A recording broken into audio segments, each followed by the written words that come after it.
வணக்கம். மதுரையிலேருந்து அமுதா நடராஜன். இன்னைக்கு எதை பற்றி சொல்ல போறேன்னா 18ஆம் படி கருப்புசாமியை பற்றி சொல்ல போறேன். கேரளாலேருந்து ஒரு அரசன் கள்ள அழகரோட அழகை பற்றி தெரிஞ்சுக்கிட்டு கள்ளழகரை பார்க்க அழகர் மலைக்கு வராரு. வந்தால் அவருக்கு ரொம்ப பிடிச்சிருது அழகரை.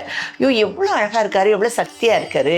இன்னும் அந்த அழகருக்கு கள்ளழகருக்கு உரு ஏற்றி சக்தியை கொடுத்து அதிகமாக அவரை நம்ம கவர்ந்து நம்ம கேரளா மாநிலத்துக்கே கொண்டு வந்துடலான்னு சொல்லிட்டு 18 மந்திரவாதிகளை கூப்பிட்டுக்கிட்டு இந்த மாதிரி சொல்கிறாரு. நான் அழகரை பார்த்து ரொம்ப அழகாக இருக்காரு, அவருக்கு சக்தி ஏற்றணும், நீங்கள் எல்லாம் போய் அவரை கவர்ந்து கொண்டு வாங்க, உரு ஏற்றி சக்தி கொடுத்து கவர்ந்து கொண்டு வாங்க அப்படின்னு சொல்கிறாரு.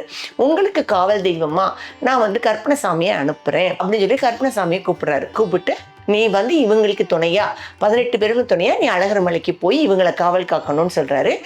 கற்பனசாமி என்ன பண்ணுறாரு, வெள்ளை குதிரை ஏறி அவங்களோட போகிறாரு. இவங்க எல்லாம் பின்னாடி தொடர முன்னாடி கற்பனசாமி போகிறாரு. போய் அழகர் மலையை அடைஞ்சு அழகரை பார்க்குறாங்க. பார்த்த செகண்டு கற்பனசாமியை அவருடைய அழகுல மயங்கி என்ன செய்ய வந்திருக்கோம் ஏது செஞ்சிருக்கோம் எல்லாரும் மறந்துட்டு அப்படியே ஸ்டன் ஆகி நிற்கிறாரு. ஆனால் இந்த 18 மந்திரவாதிகளும் உள்ளே போகிறாங்க. அழகரோட அழகை பார்த்து மயங்குறாங்க. மேலும் அழகரோட ஆபரணங்களை பார்த்து அவங்களுக்கு திருட்டு குணம் வந்துடுது. அவங்க வந்தது உரு ஏற்றி சக்தி கொடுக்க, ஆனால் மனசில் திருட்டு குணம் என்ன பண்ணுறாங்க, ஆபரணங்களை திருடுறாங்க. இதை அந்த ஊர் மக்கள் பார்த்துறாங்க. பார்த்தவங்க என்ன பண்ணுறாங்க, வேகமாக போய் ஊர் மக்கள் எல்லாம் கூட்டிகிட்டு வந்து அந்த 18 பேரையும் மந்திரவாதிகளையும் கொன்றுறாங்க. கொண்டுட்டு என்ன பண்ணுறாங்கன்னா 18 படியாக களிமண்ணை வச்சு செதுக்கி 18 படியாக ஆக்கிடுறாங்க. அப்போ அழகர் பார்க்குறாரு, இவன் நம்மளுடைய அழகில் மயங்கி தானே நின்றுட்டான், தவறான இருக்க வல்லையேன்னு சொல்லிட்டு கற்பனசாமியை கூப்பிட்டு நீ என் மலைக்கும் எனக்கும் காவல் தெய்வமாக இருப்பாயா அப்படின்னு கேட்குறாங்க. சந்தோஷமாக இருக்கேன்னுட்டு அங்கேயே 18 படிக்கு மேலே காவல் தெய்வமாக நிற்கிறாரு. ஒரு நாள் அது பூஜை பண்ண வந்த பூசாரி கனவுல என்ன சொல்கிறாருன்னா 18ஆம் படி கருப்பு தினமும் அர்த்த ஜாம பூஜையில் என்ன படைக்கிறீங்களோ படையல் நம்ம அழகருக்கு அதையே எனக்கும் செலுத்துங்கள் அப்படின்னு சொல்கிறாரு.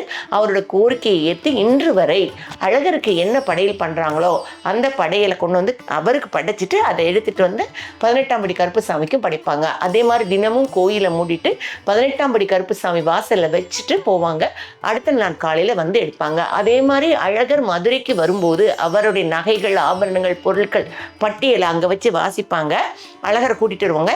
திருப்பி இங்க மதுரையில எல்லா வேலையும் திருவிழா சித்திரத்துல முடிஞ்சு திருப்பி போகும்போது அந்த பட்டியலை அங்க நின்று சரிபார்த்து வாசித்து விட்டு தான் திருப்பி அழகரை கூட்டிட்டு போவாங்களாம். இதுதான் 18ஆம் படி கருப்பு அழகர் கோயில இருக்கிறதோடைய சுவாரஸ்யமான கதை. நன்றி, வணக்கம்.